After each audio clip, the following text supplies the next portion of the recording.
ఆ పరమశివుడికే మేనల్లుడు అయితే ఎలా ఉంటుందో ఊహించారా? అశోక సుందరి ఈమె శివుడి కూతురు.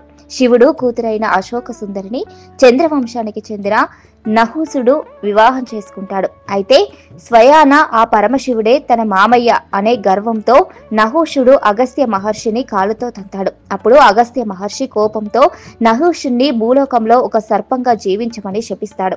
ఇక అప్పటి నుంచి నహుషుడు భూలోకంలో ఒక కొండ చిలువ రూపంలో నివసిస్తూ ఉంటాడు. అయితే ఒకరోజు అరణ్యవాసంలో భీముడికి ఆకలేసి తన ఇంట్లో తినడానికి ఏమీ లేకపోవడంతో ఆహారాన్ని వెతుక్కుంటూ అడవిలోకి వెళ్తాడు. ఆ కొండ చిలువను అక్కడ చూస్తాడు. కానీ భీముడు దాన్ని పట్టించుకోకుండా ముందుకు వెళ్తాడు. అప్పుడు ఆ కొండ చిలువ భీముణ్ణి కదలనివ్వకుండా చుట్టేస్తుంది. 1000 ఏనుగుల బలం ఉన్న భీముడు ఆ కొండ చిలువ నుండి విడిపించుకోలేకపోతాడు. మొత్తానికి విషయం గ్రహించి భీముడు ఆ కొండ చిలువకు నమస్కరించి, ఎవరు నువ్వు, ఎందుకు నన్ను ఇలా పట్టుకున్నావని అడుగుతాడు.